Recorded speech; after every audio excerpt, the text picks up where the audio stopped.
Warlord Sethric Vorn had conquered 410 worlds without ever once being told no. He had been told no a great many times. The word simply stopped meaning anything. A planet would refuse, and then the planet would burn, and then a new governor would be installed who never refused again. The word no was a sound that small species made before they understood the shape of the thing standing over them. Sethric had heard it on 410 worlds, and on every one of those worlds it had cost the speaker their life and changed nothing. This is what made the Ardent Concord different. Other empires negotiated. The Concord did not negotiate, because negotiation implied that the outcome was in doubt, and the outcome was never in doubt. The Concord won. That was not a boast. It was the central fact of the known galaxy, as fixed as the burning of stars or the cold between them. The Concord was built on a single idea, refined across 9,000 years until it had no soft places left. The idea was called the calculus. Before any conquest, the war minds of the Concord modeled the target down to the smallest detail. They counted the enemy's ships, and the enemy's fear, and the enemy's hidden reserves. They counted the things the enemy did not know it had. Then they sent exactly enough force to make resistance mathematically impossible, and not one ship more. The Concord never lost because the Concord never fought a battle it had not already won in the cold rooms of its war minds, days or years before the first shot. Sethric commanded the 8th conquering Armada, 11,000 warships. He had not lost a single one in 60 years of service. He did not expect to lose one now. The calculus had spoken about the small blue world at the edge of the Veil Reach. The species there called itself human. The calculus had read them in 9 days, which was slow because their records were scattered and full of contradictions. But 9 days was nothing against eternity. The verdict came back clean. The humans had a navy. It was small. It was scattered across a dozen colonies. The largest concentration of their warships was 800 vessels, which against 11,000 was not a battle but an arithmetic error waiting to be corrected. The calculus assigned the 8th Armada to the conquest of human space and predicted total victory in 19 days. Sethric signed the order without reading past the summary. He had signed 410 such orders. The 411th felt no different in his hand. His flagship, the Hollow Crown, slid into the human system 3 days ahead of schedule. Behind it came 11,000 others, in a formation so vast that from the system's outer dark they looked like a second band of stars laid across the first. The humans saw them coming. Of course they did. The Concord did not hide. Hiding was for things that could lose. The humans did what conquered species always did first. They talked. A signal reached the Hollow Crown from the 3rd planet, the blue one, requesting that the conquered halt and identify its intentions. Sethric did not answer. He never answered the first signal. The first signal was always the same words dressed in a different voice, and answering it only encouraged the small to believe that words might save them. The humans sent a second signal, then a third. By the 4th, the words had changed. They were no longer asking. They were warning. The translation reached Sethric on the bridge of the Hollow Crown, rendered into Concord speech by the Warmind, flat and exact. The warning said that human space was protected. It said that the Concord should withdraw to the edge of the Veil Reach and not return. It said that one ship was already moving to meet the Armada, and that the Concord would want to be facing it when it arrived, because it did not like to be surprised. One ship. Sethric read the warning twice. Then he laughed, which he did rarely, and which his officers had learned to treat as a kind of weather event, something to be endured and not interrupted. One ship, against 11,000. The humans had spent their last hours before conquest writing him a threat about one ship. He ordered the Warmind to find it. The Warmind found it in 4 minutes, which was itself a small wrongness that Sethric would only understand much later. 4 minutes was slow. The Warmind should have located a single contact in a known system in seconds. But the contact had not been there to find until it chose to be found. It had crossed into the outer system from a direction that held no human colony, no station, no reason for a warship to be. It came from the deep dark beyond the Veil Reach, from the empty places the Concord had charted and dismissed, and it came alone. The war mind put its shape on the bridge display. It was large. Sethric noted that first, with the part of his mind that measured everything, and then he noted that large was not a strong enough word. The human ship was a single hull, unbroken, longer than anything the Concord built, and the Concord built ships the size of cities. Where Concord warships bristled with turrets and launch bays and the proud antennae of 100 subsystems, the human ship was almost smooth. It was a long dark blade of a thing, blunt at the front, swelling toward the middle, tapering to a stern that glowed a deep and steady red. It carried no visible weapons. It carried no markings the war mind could read, except one, painted in pale letters along its flank, which the translation gave as a name. The name was Leviathan. Sethric had the war mind run the calculus on it. This was procedure. Any unexpected element in a conquest was fed to the calculus, which would weigh it and return a revised prediction. The calculus had never returned a prediction that troubled Sethric. It was a machine for removing trouble. He waited for it to remove this one. The calculus took longer than it should have. Sethric watched the war mind work, watched the columns of its thinking scroll past, and noticed that they did not stop where they should. The calculus weighed one human ship against 11,000 Concord warships and did not immediately return total victory. It hesitated.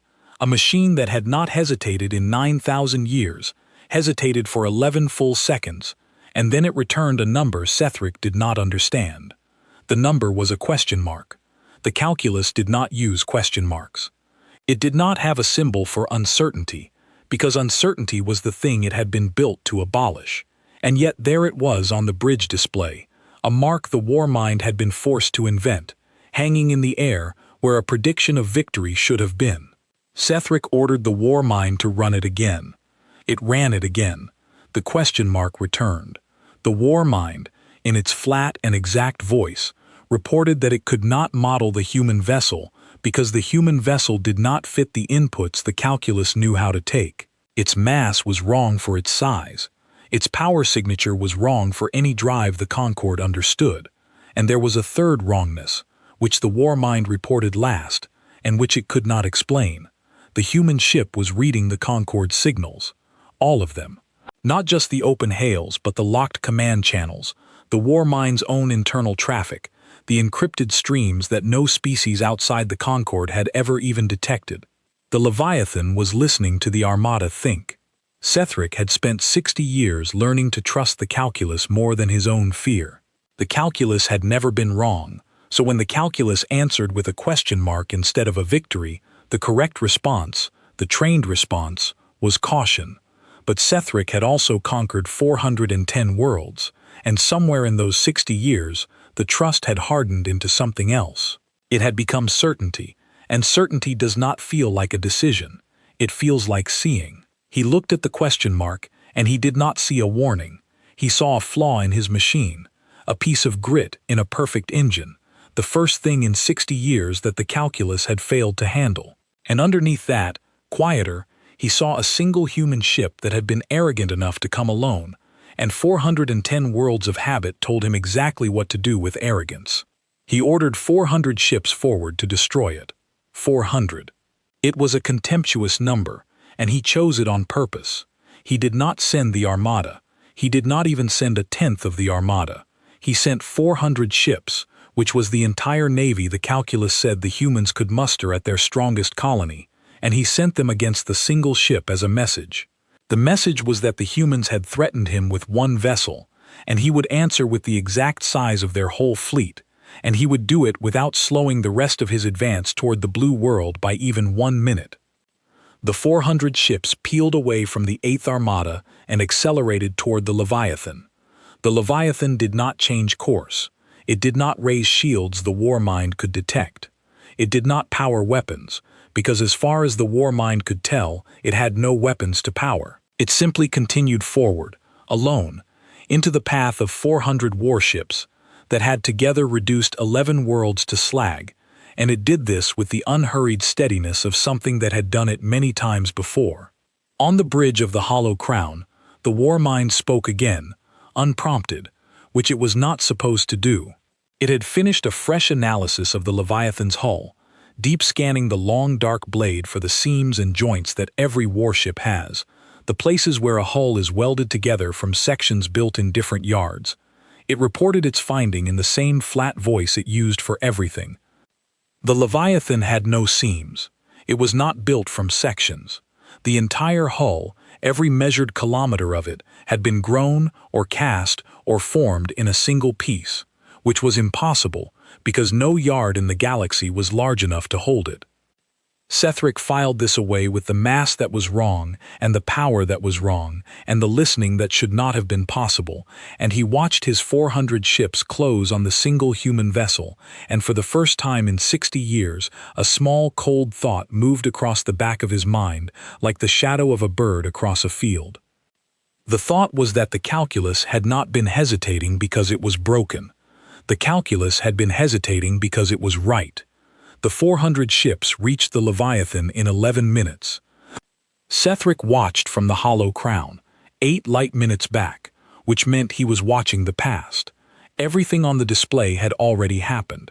He understood this, and yet he found himself leaning forward, as if he could hurry the light, as if the outcome were not already fixed, and waiting for the photons to arrive and tell him what it was. The Concord ships opened fire at maximum range. This was doctrine. You did not let an enemy close. You fired the moment the firing solution existed, and you kept firing until there was nothing left to fire at. 400 warships poured their main batteries into the single dark hull, and the space around the Leviathan filled with light, a storm of energy bright enough that the war mind dimmed the display to keep from blinding the bridge. When the light faded, the Leviathan was still there.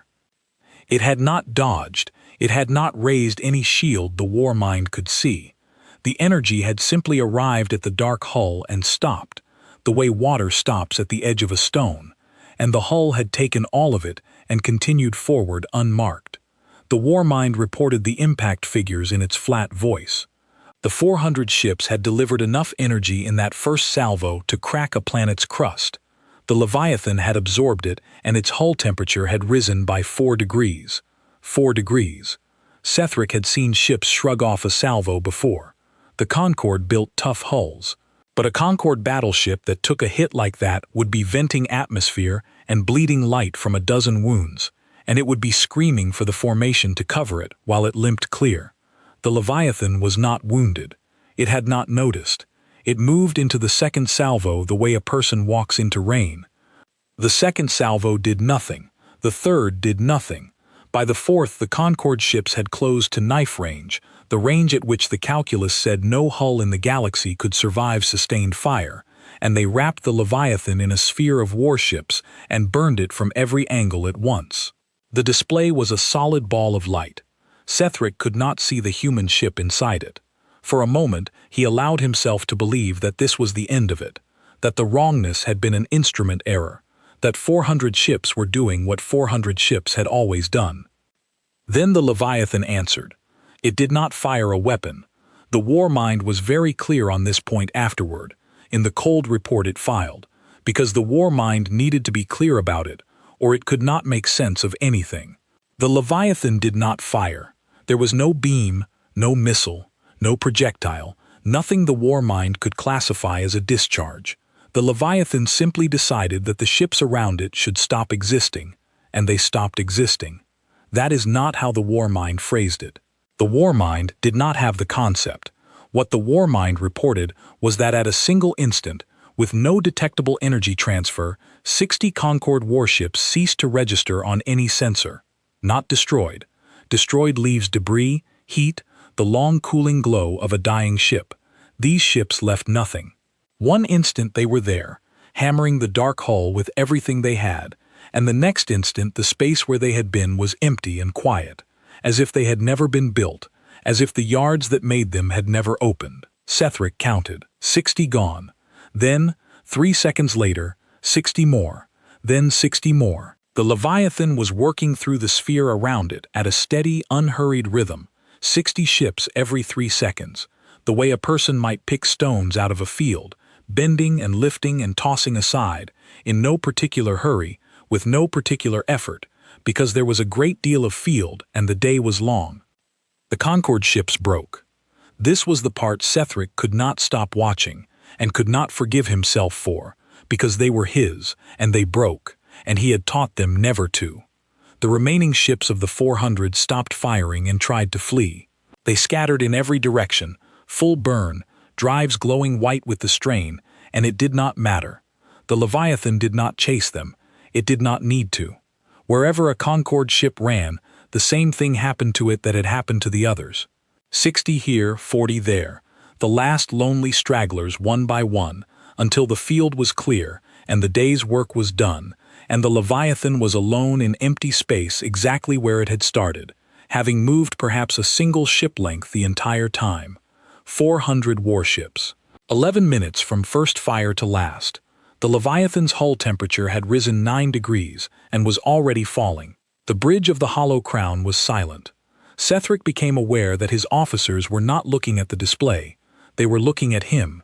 They were waiting for him to make the silence mean something, to give it a shape they could survive inside, because that was what a warlord was for. He had stood in front of 410 silences exactly like this one, on 410 conquered worlds, and he had always known what to say. He did not know what to say. The war mind broke the silence instead. It had been running the calculus continuously since the first salvo, feeding it every scrap of new data, and now it reported a result. The result was not a question mark anymore. The war mind had given the calculus enough information to model the Leviathan, finally, and the calculus had returned a prediction, and the prediction was a single line that Sethric read 3 times before he believed it. The calculus predicted that the 8th conquering Armada could not defeat the Leviathan with any combination of its 11,000 ships, not by attrition, not by maneuver, not by any tactic in 9,000 years of conquered doctrine. The calculus, which existed to find the path to victory, reported that there was no path. For the first time in its existence, it was not telling Sethric how to win, it was telling him that he could not. And then it added a second line, which was worse. The second line was that the Leviathan was not fighting at full capacity. The 60 ships every 3 seconds rhythm was not the limit of what it could do. It was the speed at which it had chosen to do it. The calculus, working from the energy curves and the hull temperatures and the unhurried timing, estimated that the Leviathan had used less than 1 part in 200 of whatever it was. It had cleared 400 Concorde warships off the board with a fraction of itself, and it had done so at a pace that suggested it was being careful, that it was holding back, that the slowness was a courtesy. Sethric understood then the thing the human warning had meant. The Concorde would want to be facing it when it arrived, because it did not like to be surprised. He had read that as a threat about the ship. It was not a threat about the ship. It was a warning about what would happen to anyone the ship caught from behind, anyone who did not understand what was coming and so could not be ready for it. The humans had not been trying to frighten him. They had been trying to be fair. He had never in his life been shown that particular mercy. He did not have a word for it. The Concorde did not warn. The Concorde arrived. A new signal came in from the Leviathan. The first direct contact from the human ship since it entered the system. The Warmind put it on the bridge, and the voice that came through was calm and unhurried, and spoke Concorde speech without the flatness of translation, which meant it had learned the language by listening, in the 4 minutes since it had first listened. A man's voice. Sethric would learn the name later. For now it was only a voice, and what it said was this. It said that the 400 ships had not had to die. It said that the humans had sent the warning so that exactly this would not happen, and that the Concorde had answered the warning by attacking, and that the 400 crews had paid for that choice, not the Concorde's warminds, not its warlord, but 400 crews who had been ordered forward and had obeyed. The voice did not sound angry. It sounded tired, in the specific way of someone who has had this conversation before, many times, with many empires, and has watched it end the same way every time, and has not yet found a way to make it end differently. Then the voice said the thing that Sethric carried with him for the rest of his life. It said the Leviathan was not going to destroy the 8th Armada. Not because it could not, The crews of 400 ships had just learned in person that it could. It was not going to destroy the Armada, because destroying the Armada would not teach the Concord anything, and the Concord was the kind of empire that only learned from being taught. So instead the Leviathan was going to do something the Concord had never had done to it in 9,000 years. It was going to let the Armada go. It was going to let 11,000 warships turn around and leave human space, intact, undamaged, every crew alive, and it was going to do this in front of all of them, so that every captain in the 8th Armada would carry home the memory of a single ship that could have erased them and chose not to, and the Leviathan would be watching them go. It would follow them to the edge of the Veil Reach and no further, the way you walk a dangerous guest to the door, and if any ship in the Armada turned to fire on the way out, that ship, and only that ship, would learn what the 400 had learned, and the rest would continue home unharmed. The voice asked Sethric whether he understood the terms. Sethric did not answer. He sat on the bridge of the Hollow Crown, the warlord of 410 worlds, and he found that the certainty that had carried him for 60 years had gone out of him all at once, like air from a punctured hull, and what was left was a thing he had not felt since he was very young, before the Concord made him into what he was. What was left was the simple animal knowledge of being smaller than the thing in front of you. He had spent his whole life on the other side of that knowledge. He had been the thing other species were smaller than. He did not know how to be the small one. The Concord had never taught him, because the Concord had never imagined he would need to know. His second officer, a hard old soldier named Drevin, who had served Sethric for 40 years, stepped close to the command throne and spoke quietly, so the rest of the bridge would not hear. Drevin said they should fight. He said it not because he believed they could win. Drevin had watched the same display as everyone else.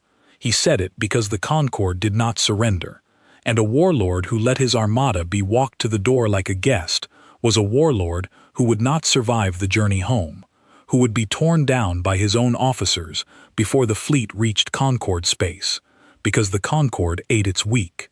Drevin was not wrong. Sethric knew he was not wrong. The terms the Leviathan offered would save the lives of 11,000 crews and end the life of the warlord who accepted them. Drevin said it would be better to die conquering than to live having knelt. He said the Armada would follow Sethric into the Leviathan's fire, and it would mean something, and the Concord would build statues, and the warlord who fought the impossible ship to the last hull would be remembered forever, while the warlord who turned and ran would be remembered as the first Concord commander in 9,000 years to be sent home like a child. It was a good argument. It was the argument Sethric would have made, in Drevin's place, to any warlord but himself. But Sethric was looking at the display, where the Leviathan sat alone and unhurried in the space it had cleared, and he was thinking about the 4 minutes it had taken to learn his language by listening, and the question mark the calculus had been forced to invent, and the seamless hull no yard could hold, and the 400 ships that had left no debris because the Leviathan had not destroyed them, but simply decided they should stop, and the 1 part in 200, and most of all the warning that had come before any shot was fired, the warning that no one had ever once given the Concord in 9,000 years of arriving unannounced. And Sethric understood something that Drevin, for all his 40 years, could not let himself understand. He understood that the choice in front of him was not between honor and shame. The choice in front of him was between learning and not learning, and the Concord's entire strength, the thing that had carried it across 410 worlds, was that it learned. The calculus was a machine for learning. The doctrine was learning made into law. An empire that learned everything except the one lesson that mattered was not strong. It was a machine running off the edge of a cliff at full speed, convinced that speed was the same thing as safety.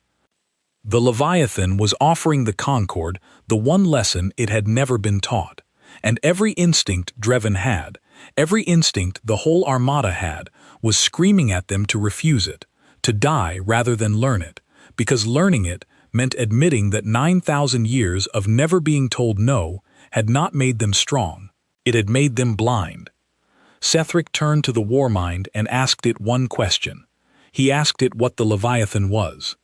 The Warmind did not answer in numbers. It could not. The numbers had run out. Instead, it told Sethric what little it had been able to piece together from the human records the calculus had read. In the 9 days before all of this began, the records that had seemed scattered and contradictory and unimportant, the records Sethric had not bothered to read past the summary. It told him that the humans built ships like the Leviathan only when they were certain they were going to lose. Sethric asked the war mind to explain, because that was not how the Concord built ships. The Concord built ships to win wars it had already calculated.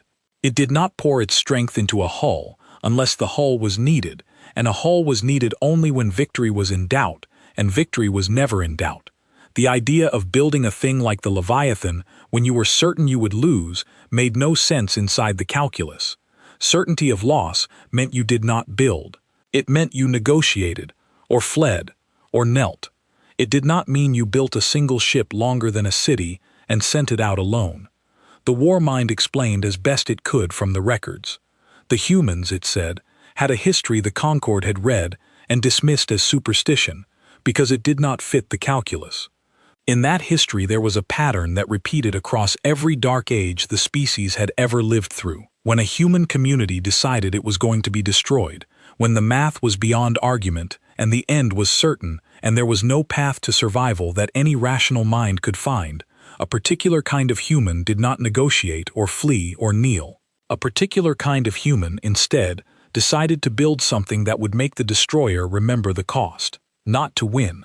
The records were clear that winning was usually impossible by the time these things were built. The point was not winning. The point was that the destroyer should never again be able to look at a small thing and assume it was safe to step on. The point was to make the act of conquest expensive enough, terrible enough, unforgettable enough, that the lesson would outlive the people who taught it. The humans had a word for this, the war mind said, and it gave the word, and the translation was imperfect, but the closest it could come was the word reckoning. A reckoning was not a weapon. It was a debt, made physical, sent out to be collected. And the Leviathan, the war mind said, was the largest reckoning the species had ever built. The records did not say what war it had been built for. The records did not say who the humans had been certain they would lose to, all those years ago, when they laid the keel of a hull no yard could hold. The records only said that the war had ended, somehow, and that the Leviathan had survived it, and that afterward the humans had not scrapped it. They had kept it. They had kept it the way you keep a thing that has done what it was made to do and might be needed again, and they had given it one standing order, which was the only order in the human records that the calculus had flagged as strange enough to mention. The standing order was that the Leviathan would move when humanity was threatened with conquest, and that it would move alone, and that it would offer the conqueror exactly one chance to leave before it began. One chance. Not because the humans were merciful. The records did not describe the humans as merciful. One chance because the Leviathan was a reckoning, and a reckoning that destroyed without warning taught nothing, and the whole purpose of the thing was to teach. Sethric sat with that. He sat with the knowledge that the ship in front of him had been built by a people certain they would lose, and had outlived the war that built it, and had been kept and pointed at exactly this moment for a length of time the records did not even bother to measure, waiting for an empire arrogant enough to look at a small blue world and assume it was safe to step on. The Concord had been that empire.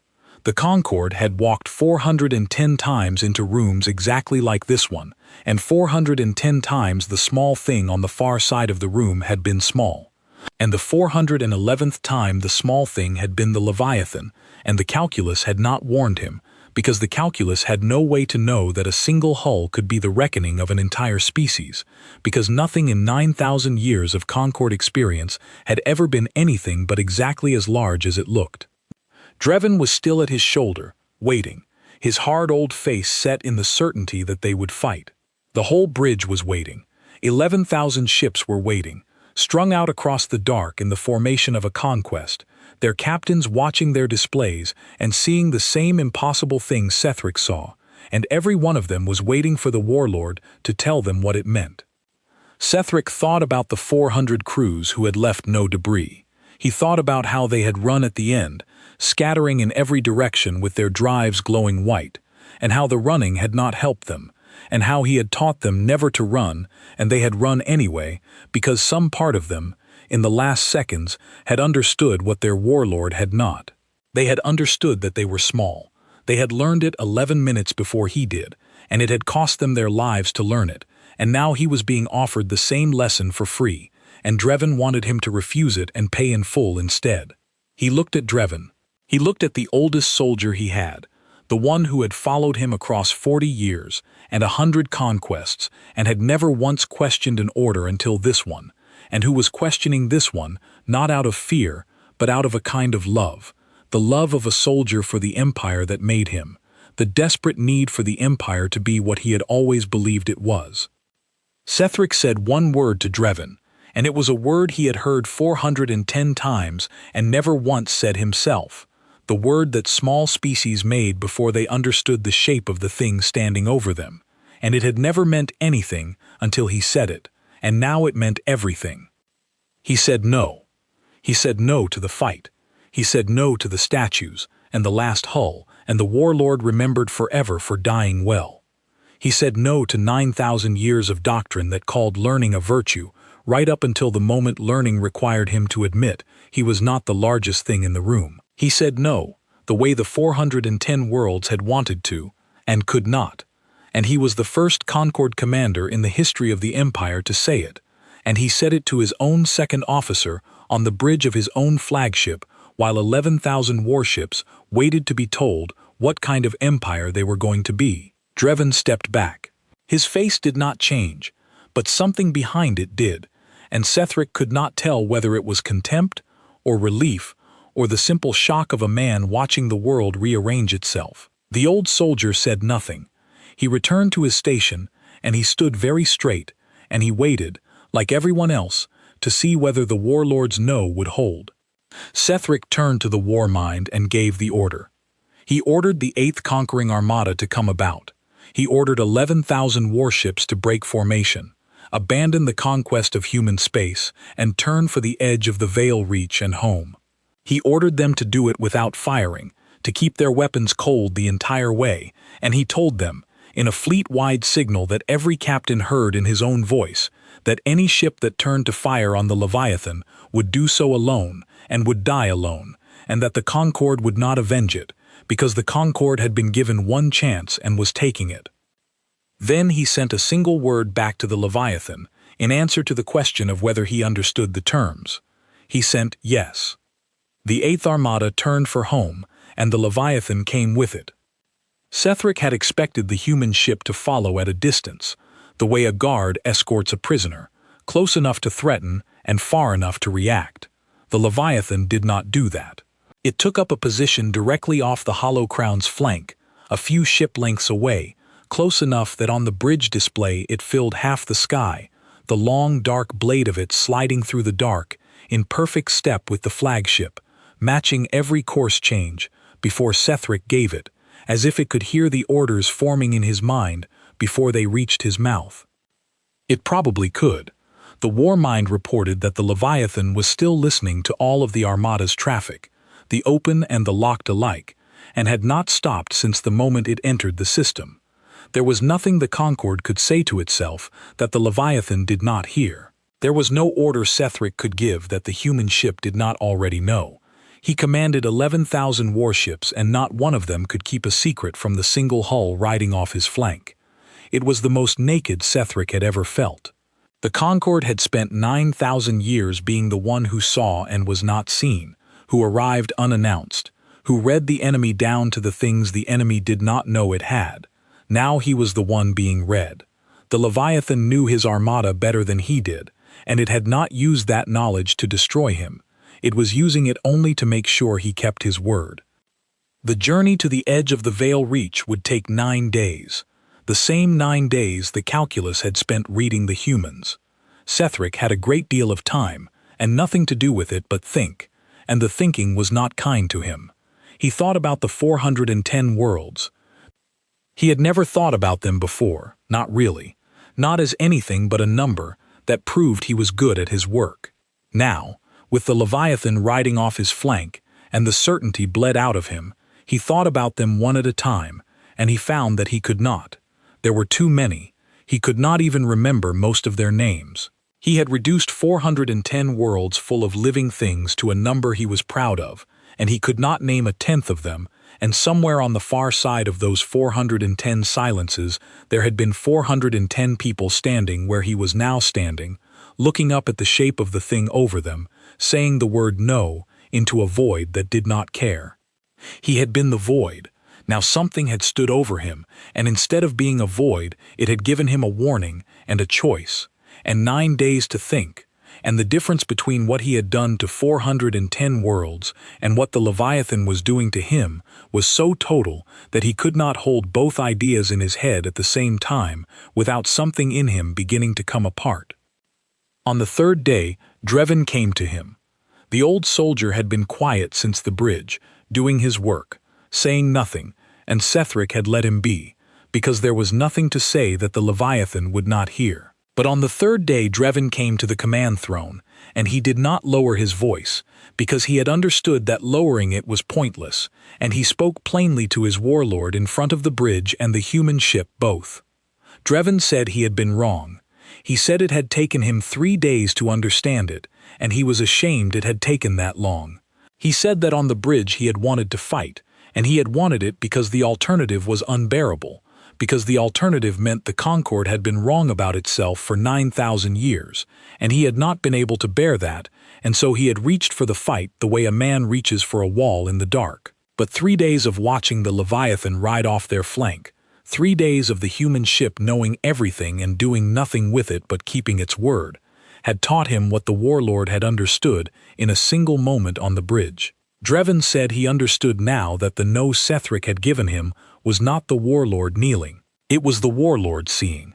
And Drevin said that he would follow Sethric home and stand beside him when the Concord asked why the 8th Armada had turned, and he would say with his own mouth that the warlord had done the only thing a thinking creature could do, and that any officer who called it cowardice had not been there and did not understand. Sethric thanked him. It was the first time in 40 years he had thanked Drevin for anything, and the old soldier did not know what to do with it, and stood there a moment longer than he needed to before returning to his station. On the 5th day, the test came. It came from the rear of the Armada, from a battle group of 300 ships under a captain named Holvex, who was young and ambitious, and had not been on the bridge of the Hollow Crown, and had not spent 5 days watching the Leviathan ride off the flagship's flank. Holvex had heard only that the warlord had turned the Armada around without firing a shot, that the great Sethric Vorn had been walked to the door by a single human ship, and Holvex had decided that this was the moment a lesser commander becomes a greater one. He decided that he would do what the warlord was too broken to do. He would kill the Leviathan, and he would carry that kill home, and he would be the warlord the Concord remembered, while Sethric became the warlord the Concord forgot. Holvex broke his 300 ships out of formation and turned them toward the Leviathan, and he did it in silence, on a tight-locked channel, believing the warlord would not know until it was too late. The warlord knew at once. So did the Leviathan, which heard the locked channel the way it heard everything, and which began, very slightly, to slow. Sethric had perhaps 30 seconds. He used them. He opened a fleet-wide channel, and he spoke to Holvex by name, in front of the entire Armada, and he did not order him to stand down. He had learned something in 5 days, and what he had learned was that an order was not the strongest thing a commander had. He told Holvex the truth instead. He told him about the 400 ships that had left no debris. He told him about the 1 part in 200. He told him that the Leviathan was already slowing, already turning its attention to the 300 ships, and that in a few more seconds it would do to them what it had done to the 400, and that Sethric would not avenge them, because Sethric had given his word that any ship which turned to fire would die alone. And then he told Holvex the thing that he had not been able to tell himself 5 days earlier, the thing it had cost 400 crews their lives to teach him. He told Holvex that he was small, not as an insult, as a fact.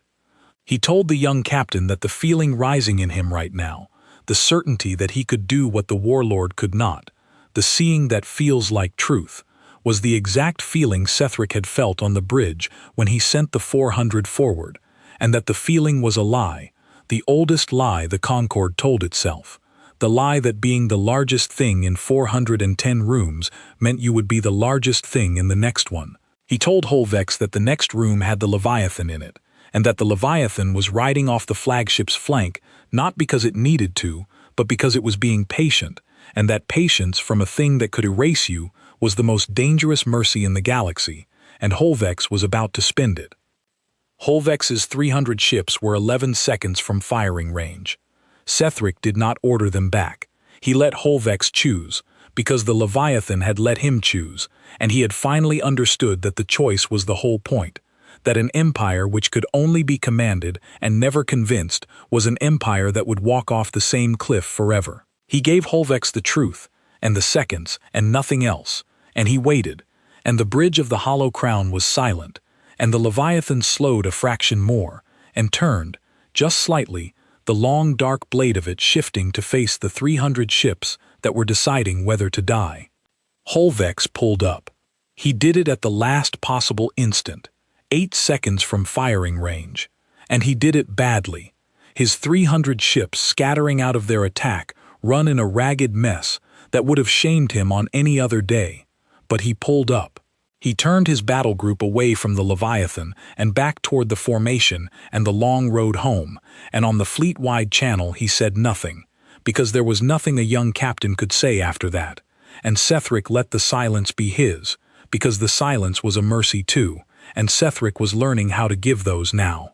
The Leviathan resumed its position off the flagship's flank. Its hull temperature, the Warmind reported, had not changed.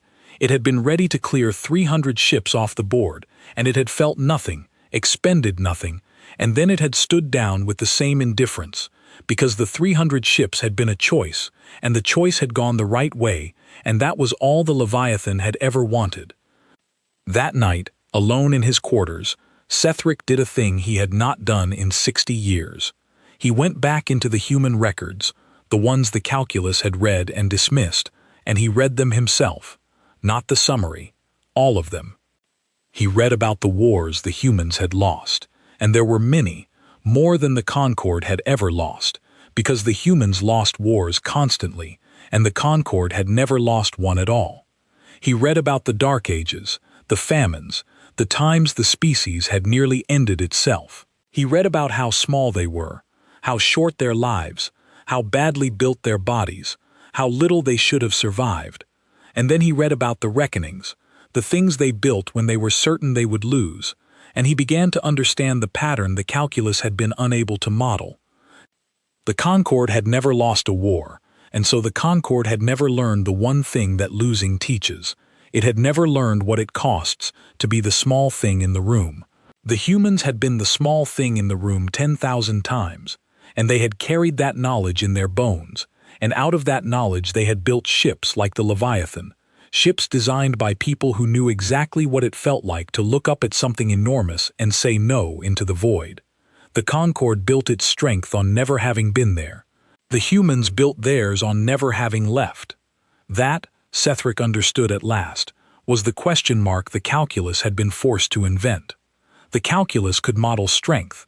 It could not model a strength that came from weakness, from defeat, from 10,000 years of being stepped on and refusing to stay down. There was no input for that.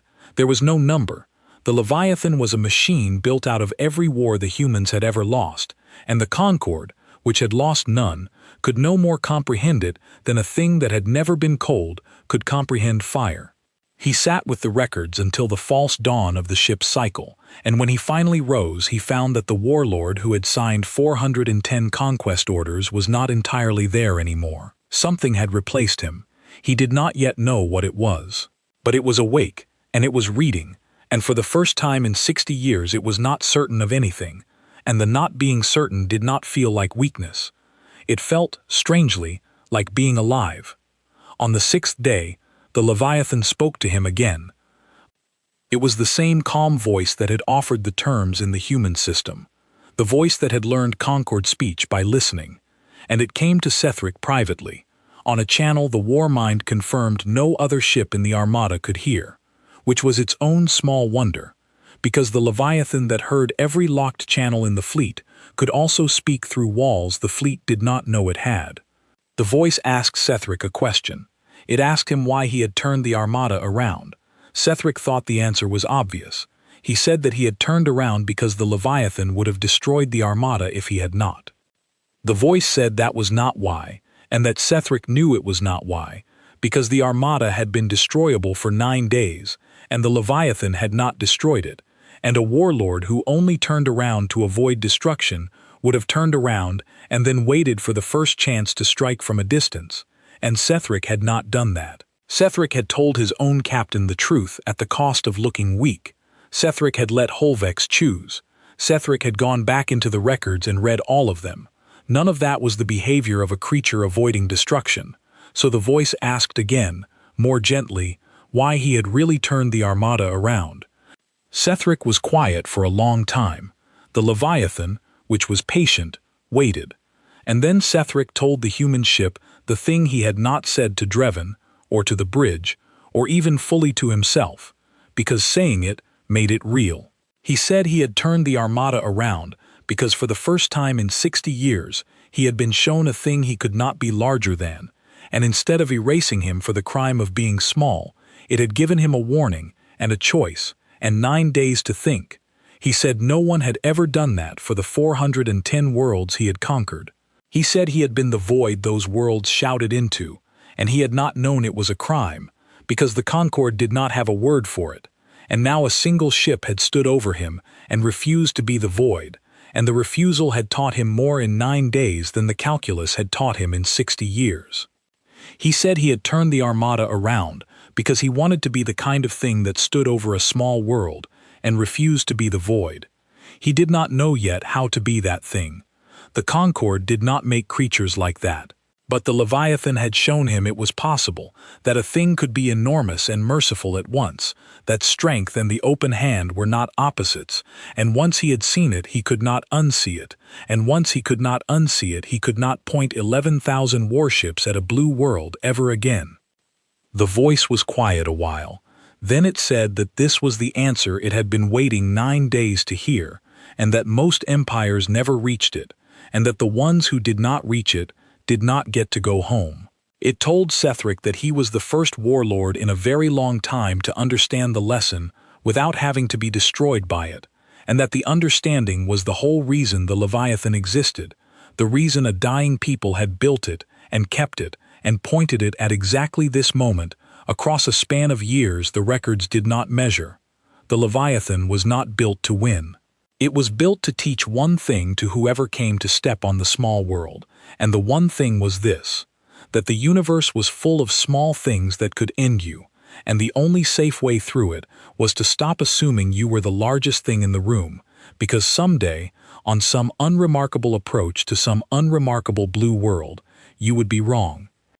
Sethric asked the voice a question of his own then. He asked what the Leviathan would have done if he had refused the terms, if he had listened to Drevin on the bridge and ordered the Armada to fight. The voice did not pretend.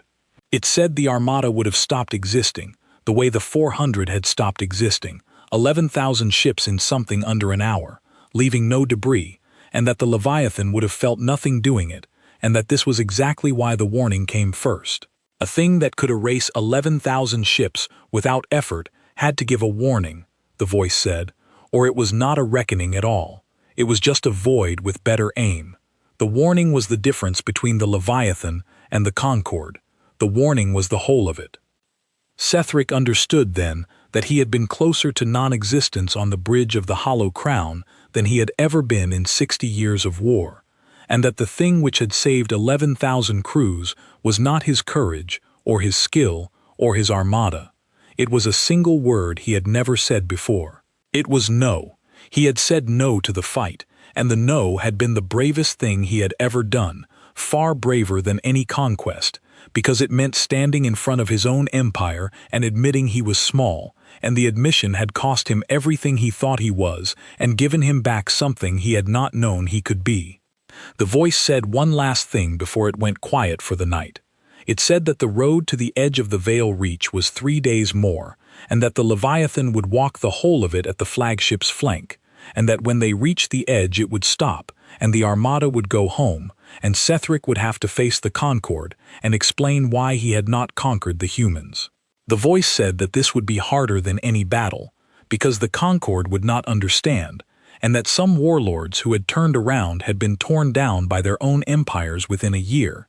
And then the voice said the thing that Sethric held onto across all the hard years that came after. It said that the Leviathan would be listening. Not watching, the voice said. Listening. The Leviathan heard every locked channel in the galaxy, or near enough, and it would hear if the Concord ever pointed an Armada at a small world again, and if it did, the Leviathan would come, and there would be no warning the second time, because the warning had already been given, and it had been given to Sethric, and Sethric was carrying it home. The Concord had been told no exactly once in 9,000 years. It did not need to be told twice.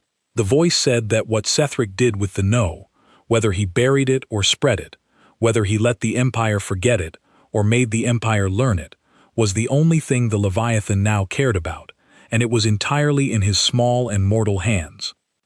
Then the channel closed, and Sethric sat alone in his quarters with the weight of an empire's lesson on him, and the long dark shape of the Leviathan riding silent off the flagship's flank, 3 days from the edge of everything he had ever known. On the 9th day, the 8th Armada reached the edge of the Veil Reach, and the Leviathan stopped. It did not slow gradually.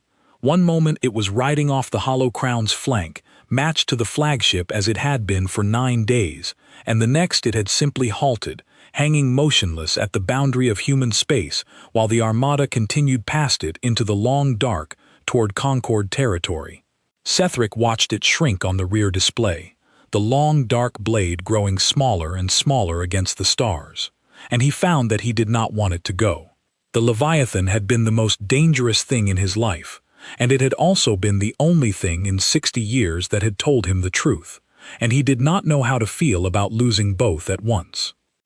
The Leviathan sent one final signal as the distance opened. It was short.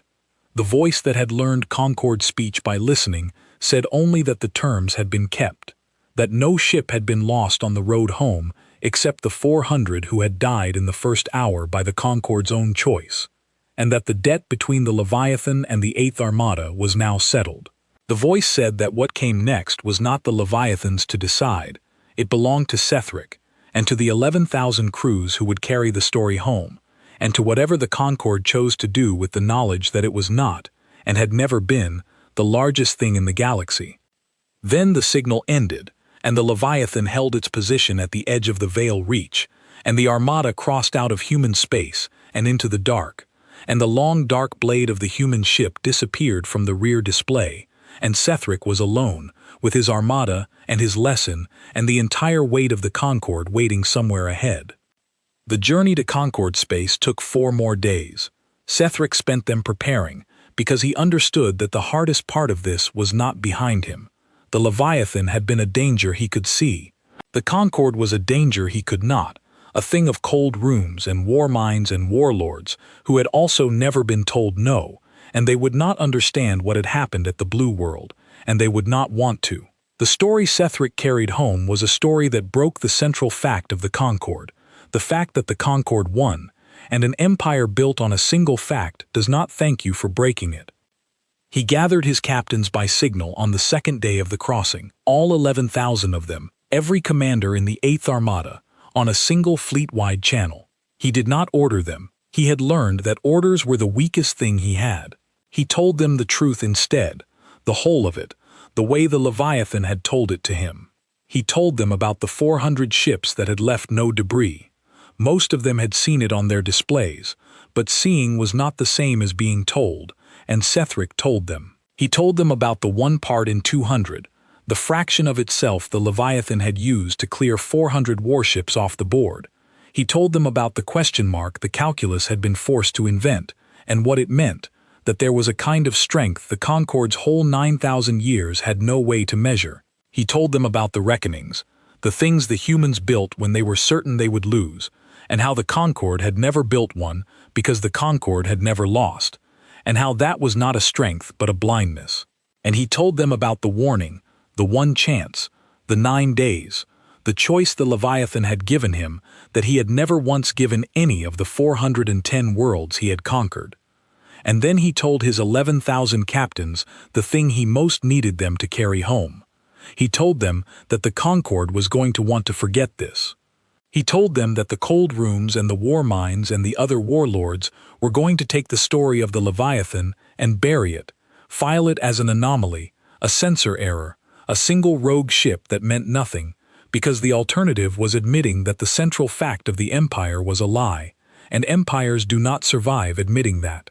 He told them that the Concord would try to forget, and that forgetting would kill them, because the Leviathan was listening, and someday the Concord would point an armada at another small world, and the second time there would be no warning. He asked them not to let the Empire forget.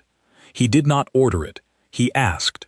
He told 11,000 captains that the most important thing any of them would ever do was to carry the truth of the Leviathan home and refuse to let it be buried, to tell it to their crews and their families and the cold rooms and anyone who would listen, to make the no he had said on the bridge of the Hollow Crown into a thing the whole Concord knew, so that the Empire might learn the lesson once instead of being destroyed by it later. He told them this was harder than any battle, and more important, and that he could not make them do it, and that he was asking anyway.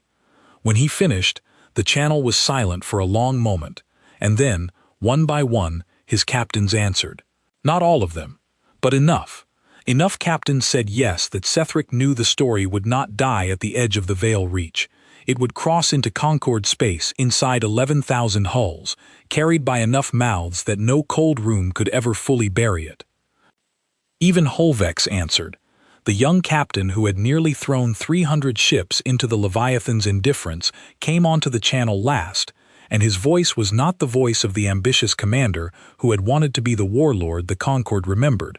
He said that he had been 8 seconds from killing 300 crews to feed his own name, and that the warlord had given him the truth and the seconds and let him choose, and that he had chosen to live, and that he would spend the rest of his life telling the Concord why. Sethric understood that the lesson had taken root in the worst soil in the Armada, and that if it could grow in Holvex it could grow anywhere. They crossed into Concord space on the 4th day, and the cold rooms were waiting. The recall came within the hour. Sethric Vorn was ordered to detach from the 8th Armada and bring the Hollow Crown alone to the Concord's central world, the throne world, the place where the war minds lived and the calculus had its deepest roots, and where the warlords who had never been told no sat in judgment over the ones who came home changed. Sethric knew what the recall meant. It meant they had heard. The story had reached the throne world ahead of him, carried on the fleet's own channels, and the cold rooms had decided to deal with the warlord before they dealt with the story, the way you cut the root before you pull the weed. Drevin asked to come with him. Sethric refused, and then Drevin refused the refusal, and the old soldier came aboard the Hollow Crown for the run to the throne world, and he stood at his station on the bridge, as he had for 40 years, and he said that whatever the cold rooms decided, they would decide it about both of them, because he had stood beside the warlord on the bridge when the no was said, and he would stand beside him now. The Hollow Crown made the run alone. The throne world grew on the forward display, a vast dark sphere ringed with the shipyards and weapon platforms and war-mine spires of 9,000 years of unbroken conquest, the heart of the empire that had never lost, and somewhere in those cold spires, the calculus was already modeling Sethric Vorn, weighing him, deciding what to do with a warlord who had turned an armada around without firing a shot. They were met in orbit by a delegation of the war minds and 3 warlords senior to Sethric, brought aboard the Hollow Crown under the old protocols, and the questioning began at once, in the cold, flat manner of the cold rooms, with the calculus listening to every word. They asked him why he had not conquered the humans. Sethric told them the truth. He had been telling the truth for 13 days, and he had no intention of stopping now. He told them about the Leviathan, all of it, the 400 ships, and the 1 part in 200, and the question mark, and the warning, and the choice. He told them that the 8th Armada could not have defeated the human ship with any combination of its 11,000 hulls, that the calculus itself had returned no path to victory, and that he had turned around because turning around was the only choice that did not end 11,000 crews for nothing. The senior warlords did not believe him, or rather, they believed the facts and rejected the meaning. They said that the calculus had erred, that no single ship could be what Sethric described, that the warlord had panicked and dressed his cowardice in a story. They said that the central fact of the Concord was that the Concord won, and that any account which contradicted the central fact was, by definition, false, no matter what the censors showed. They were not lying, they believed it. They had spent their whole lives inside the central fact, the way Sethric had, and they could no more see past it than he had been able to before the Leviathan made him. And Sethric understood, watching them, that this was the most dangerous moment of the entire affair. Not the bridge of the Hollow Crown when the Leviathan offered the terms. Here, now. Because the senior warlords were going to decide that the 8th Armada had failed through Sethric's weakness, and that the way to restore the central fact was to send a larger armada back to the Blue World to finish what Sethric had been too small to do. They were going to do the one thing the Leviathan had warned against. They were going to point the Concord at the small world a second time, and the second time there would be no warning. Sethric had 13 days of preparation behind him, and he used all of it now. He did not argue that the Leviathan was real. They would not believe it from his mouth. Instead, he gave the cold rooms the only thing the Concord had ever truly trusted. He gave them the calculus. He had the war mind of the Hollow Crown lay out, in front of the senior warlords and their own war minds, the complete censor record of the engagement at the Blue World, every figure, every reading, the 4 degrees and the 9 degrees and the 60 ships every 3 seconds, and the 1 part in 200, and he had it feed all of it into the throne world's own calculus, the deepest version of the machine, the one the senior warlords trusted more than they trusted each other. And he asked the throne world's calculus a single question. He asked it to predict the outcome of sending a second, larger armada against the Leviathan.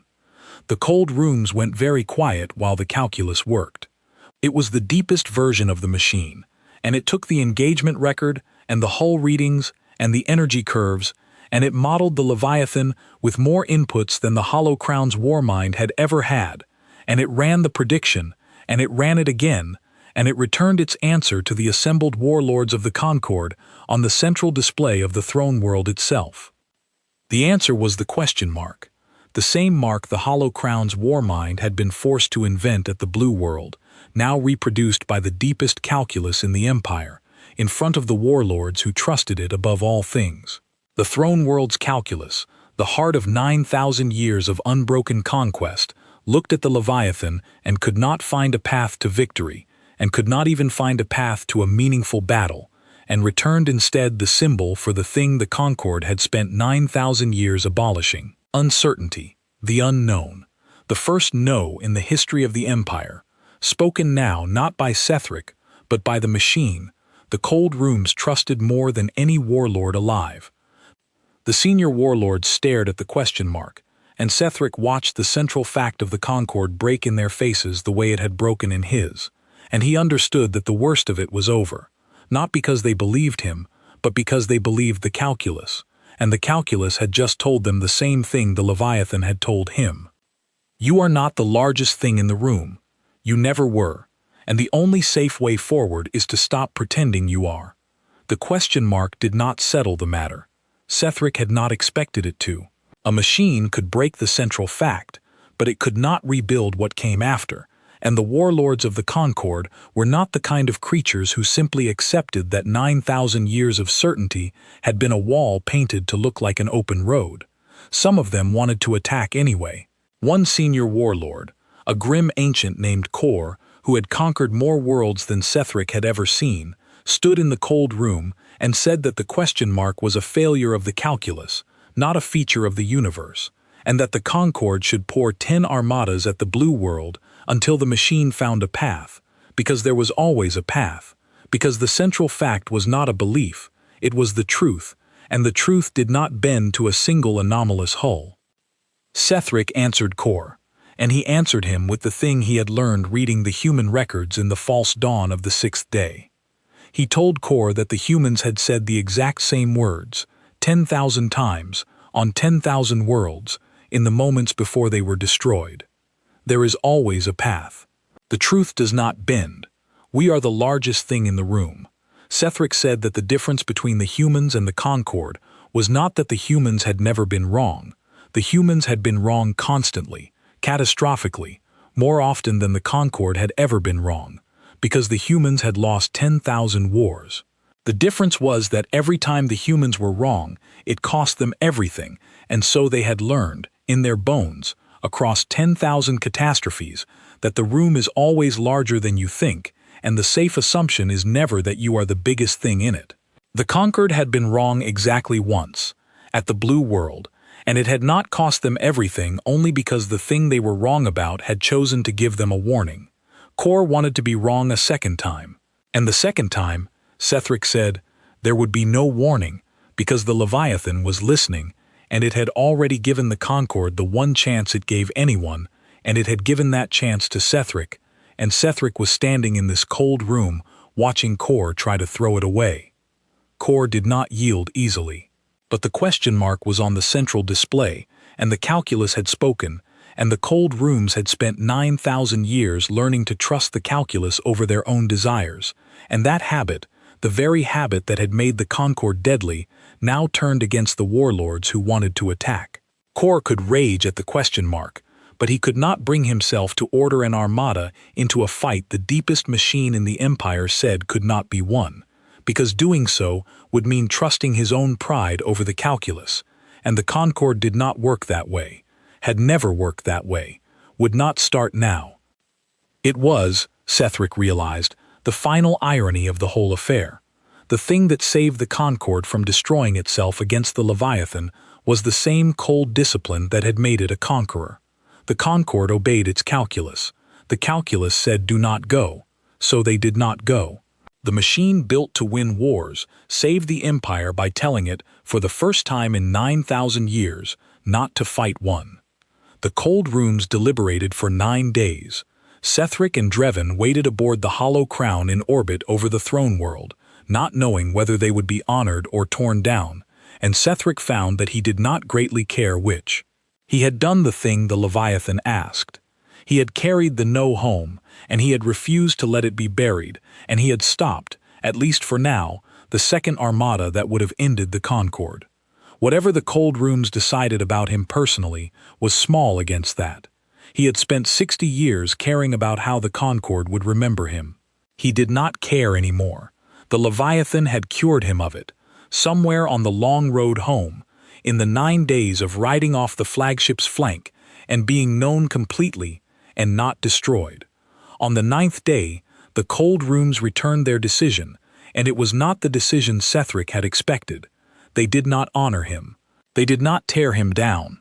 They did something the Concord had never done in 9,000 years, which was to admit that they did not know what to do, and to ask the warlord, who had been to the Blue World and back, what the Concord ought to become.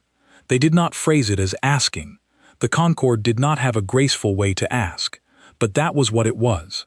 The cold rooms, faced with the question mark and the broken central fact, and the listening ship at the edge of the Veil Reach, turned to the one creature in the Empire who had stood in front of the Leviathan and learned its lesson, and they asked him, in their cold and graceless way, how an empire that had only ever known how to win was supposed to learn how to be small.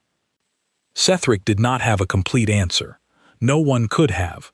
But he had 13 days of the Leviathan's teaching in him, and he gave the cold rooms the beginning of one. He told them that the first thing was to stop pretending the question mark was an error.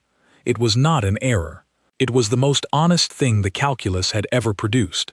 For 9,000 years the machine had abolished uncertainty because the Concord had ordered it to, and in doing so, it had made the Empire blind to every danger it could not already measure.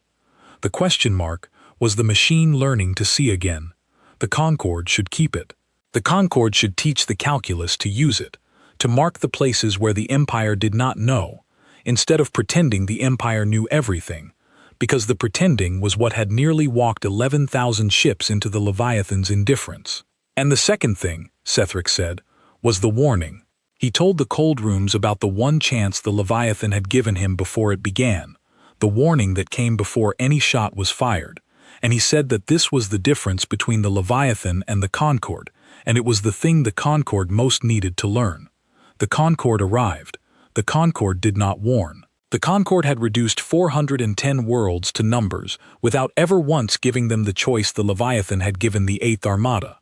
And Sethric said that an empire which never warned, which only arrived, was an empire that taught every small thing in the galaxy to hate it, and fear it, and dream of the day a reckoning would come. The Concorde had been making reckonings for 9,000 years, he said. It had been making them on 410 worlds. It had simply never met one large enough to collect, until it met the Leviathan. The cold rooms heard him. They did not transform overnight. Empires do not. But they heard him, and they kept him, and they began slowly, in the careful, cold way of the Concorde, to change the one thing about themselves they had never imagined could be changed. They began to learn how to be small. And at the edge of the Veil Reach, the Leviathan listened, and heard the central fact of the Concorde break, and held its position, and said nothing, because there was nothing left for it to say. The lesson had landed. The reckoning had been collected without a single Concorde crew dying past the 400 who chose it. The dying people who built the Leviathan, in some long-ago war they were certain they would lose, had reached across all the years between and taught one more conqueror that the room is always larger than you think. Sethric Vorn never conquered another world. He lived 11 more years after the Blue World, which was a long time for a warlord, and in those 11 years he became something the Concorde had no word for, because the Concorde had never needed one. He became the warlord who taught the Empire how to be small. It was not a title anyone gave him. It was simply what he did, in cold room after cold room, on world after world, carrying the lesson of the Leviathan into the deepest spires of the Empire that had never lost, and refusing, year after year, to let it be buried. It was the hardest thing he ever did, and it was harder than war. War had been easy. War was the central fact made flesh, and the central fact had carried him without effort across 410 worlds, teaching the Concorde that the central fact was a wall painted to look like a road. That was not easy. The cold rooms forgot, constantly. The young warlords rose, certain they were the largest thing in the room, the way Sethric had been certain, and every one of them had to be unmade and remade, the way the Leviathan had unmade and remade him, and Sethric did not have a Leviathan to do it with. He had only the story, he had only the question mark, and the 400 ships that left no debris, and the warning that came before the first shot, and he told them over and over, to anyone who would listen, for 11 years. Holvex helped him. The young captain who had nearly thrown 300 ships into the Leviathan's indifference became, in time, one of the loudest voices in the Empire for the lesson, precisely because he had been the closest to refusing it. He told his story to every commander who would hear it, the 8 seconds and the truth, and the choice, and a young warlord who would not listen to Sethric would sometimes listen to Holvex, because Holvex had been them, exactly them, 8 seconds from killing 300 crews to feed his own name, and had pulled up at the last instant and lived to understand why. Drevin helped too, the old soldier who had wanted to fight on the bridge and had spent his last years swearing to anyone who asked that the warlord's no had been the bravest thing he ever saw. The three of them, the warlord and the soldier and the young captain, carried the lesson together, and between them they kept it alive long enough that it began, slowly, to take. The Concorde stopped conquering. It did not happen all at once, and it was not a clean thing, and there were warlords to the very end who believed the question mark was an error, and the Blue World a stain to be avenged. But the armadas went out less often, and when they went out they carried something they had never carried before, which was the warning. The Concorde began to arrive at small worlds and, before anything else, to give them the choice the Leviathan had given the 8th Armada. One chance. A warning before the first shot. It was a small thing, and it cost the Concorde nothing, and it changed everything, because a small world given a choice is a small world that does not spend the next 10,000 years building a reckoning. The Concorde, without ever quite deciding to, stopped making reckonings. It had met one large enough to collect, and it had learned, and the learning spread out across the empire one cold room at a time, until the central fact of the Concord was no longer that the Concord won, but that the Concord, at last, knew it could lose. Sethric did not live to see all of it. He died in his 11th year after the Blue World, old for a warlord, in his quarters aboard the Hollow Crown, which he had never given up, and which he had never pointed at a small world again. Drevin was with him. The old soldier outlived his warlord by 2 years, and spent both of them telling the story, and when Drevin died, the story did not die with him, because by then it had been told too many times, in too many cold rooms, to too many young warlords who had been unmade and remade by it. The lesson of the Leviathan had become, in the end, the new central fact of the Concord, and it would outlast every creature who had been at the Blue World, and it would keep outlasting them, the way the dying people who built the Leviathan had outlasted the war that built it. At the edge of the Veil Reach, the Leviathan held its position for a long time, and then, one day, it left. No one saw it go. No one saw it go.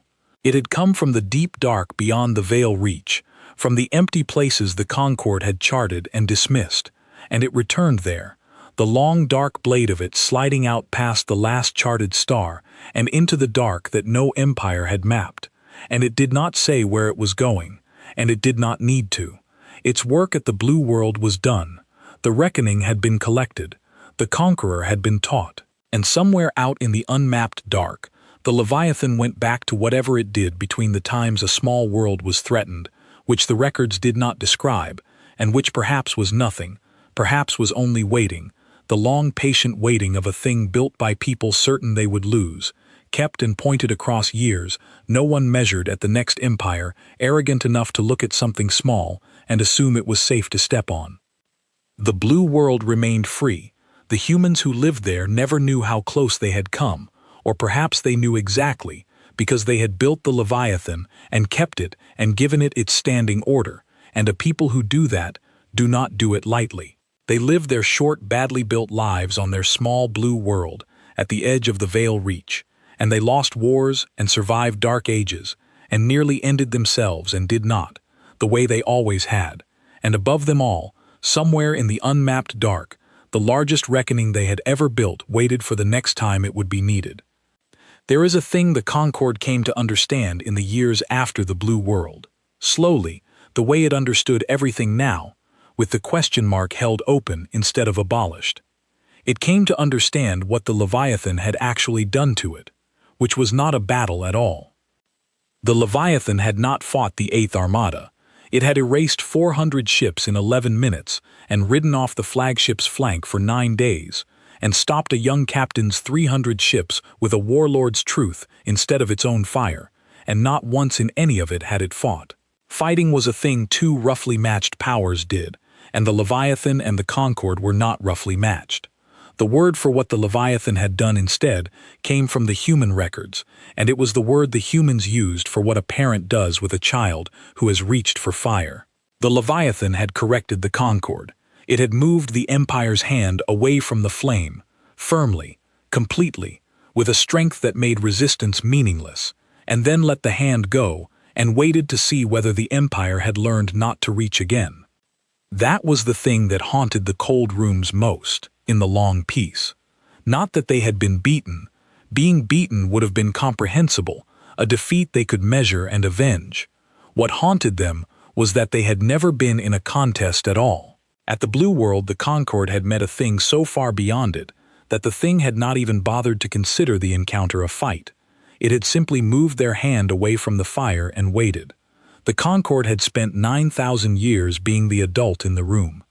At the Blue World, for the first time, it had been the child, and the worst part was how gentle the correction had been, because gentleness is only possible from something that is not afraid of you, and nothing had ever, in 9,000 years, been unafraid of the Concord until the Leviathan. Sethric wrote about this too, in the years before he died. He wrote that the deepest lesson of the Blue World was not that the Concord was small. Any defeat could teach that. The deepest lesson was the gentleness. He had spent 60 years making 410 worlds afraid of him, and fear had felt like strength, and the Leviathan had shown him in 9 days that fear was the opposite of strength, because the Leviathan had not needed him to be afraid. It had been so far beyond him that it could afford to be kind, and the kindness had shown him what real strength looked like, and real strength looked like a thing enormous enough that it never had to raise its voice, that could move your hand away from the fire and let it go, and trust that you would learn. He spent his 11 years trying to make the Concord strong in that way instead of the old way. It was the hardest teaching of all, because the Concord had built its entire identity on being feared, and Sethric was asking it to become a thing so secure in its own strength that it no longer needed anyone to be afraid of it. Most of the cold rooms could not do it, but some could, and the some who could began to change the Empire from the inside, and the change spread, the way the change had spread through the 8th Armada when 11,000 captains carried the story home, and over the long years the Concord became, here and there, in its better moments, a thing that did not need to be feared, and those better moments multiplied, and the empire that had conquered 410 worlds became, slowly, a thing the galaxy no longer ran from. This is the part of the account that the historians of the Concord argue about, in the long peace that came after, when the empire had stopped conquering and had time at last to ask itself what it had become. They argue about whether the Concord was defeated at the Blue World or saved there. The old warlords, the ones who still dream of the central fact, say it was a defeat, the only one in 9,000 years, the day the Empire was sent home like a child by a single human ship, and they are right, in the small way that they understand it. The 8th conquering Armada turned around without firing a meaningful shot, walked to the door like a guest, and that, by the old reckoning, is a defeat.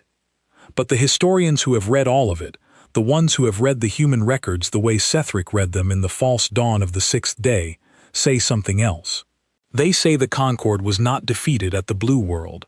They say the Concord was the only empire in the recorded history of the galaxy to meet a reckoning and survive it, and the reason it survived was that the reckoning chose to teach instead of destroy, and the warlord chose to learn instead of die. They say that every other empire that ever met something larger than itself was erased by it, because it could not say the one word that saves you, and that Sethric Vorn said the word, on the bridge of the Hollow Crown, to his own second officer, in front of his own empire, and the word was no, and it was the bravest thing any conquered warlord ever did. They say the Concord was not conquered at the Blue World. The Concord was forgiven there, and a thing that is forgiven, when it could have been erased, owes a debt that no conquest could ever match, and the Concord spent the rest of its long history paying that debt, one warned world at a time, one cold room at a time, one unmade and remade warlord at a time, until the empire that had reduced 410 worlds to numbers had become the empire that gave every small thing it met the one chance the Leviathan gave it. That is the account the historians who have read all of it prefer. It is also, they admit, impossible to prove, because the Leviathan never explained itself, and the humans never said why they built it, and the only creature who truly understood what happened at the Blue World was a warlord who has been dead for a very long time. There is one more thing the historians study, and it is the part of the account that the galaxy beyond the Concord cares about most, because the Concord was not the only empire in the dark, and the story of the Blue World did not stay inside Concord space. It spread. Stories like that always do. The 8th Armada carried it home, and the cold rooms could not bury it, and from the cold rooms it leaked out along the trade routes and the diplomatic channels and the quiet conversations between empires, until the whole region of stars around the Veil Reach knew some version of it. The version that spread was simpler than the truth, the way spread stories always are. It said that there was a small blue world at the edge of the Veil Reach, and that the largest empire anyone had ever heard of had sent 11,000 warships to conquer it, and that a single human ship had turned the whole armada around without a meaningful fight, and that the empire had gone home, changed, gentled, no longer the thing the galaxy ran from. And the other empires, the smaller ones, the ones who had spent their whole histories afraid of the Concord, did a thing the Leviathan's builders could not have planned but might have hoped for. They stopped being afraid of the wrong thing. For so long they had measured strength the way the Concord measured it, by the size of the fleet and the count of the conquered worlds, and by that measure the Concord could never be matched. But the Blue World had shown them a different measure. It had shown them that the most dangerous thing in the galaxy was not the largest fleet. It was a small people who had lost 10,000 wars and learned from every one, and that, unlike a large fleet, was a thing the smaller empires could become. They could not build 11,000 warships, but they could learn. They could remember every defeat instead of burying it, and refuse to assume they were the largest thing in the room, and build their own reckonings, in their own way, out of their own losses. The Blue World, in the end, did not just gentle the Concord. It changed the measure the whole region used to weigh strength, and the new measure favored the small and the beaten and the wise, the way the old measure had favored only the large. And the Leviathan, sliding out into the unmapped dark, had done all of that without firing a single weapon the war minds could even name, by erasing 400 ships in 11 minutes, and then choosing, every moment after, not to. But there is one piece of evidence that the historians return to, again and again, when they argue about what the Blue World meant. It is the last entry in the personal record of Sethric Vorn, made in his 11th year, a few days before he died aboard the Hollow Crown, an old warlord who had conquered 410 worlds and never conquered another after the Blue World. The entry is short. It is not addressed to the Concord, or to the Cold Rooms, or to history.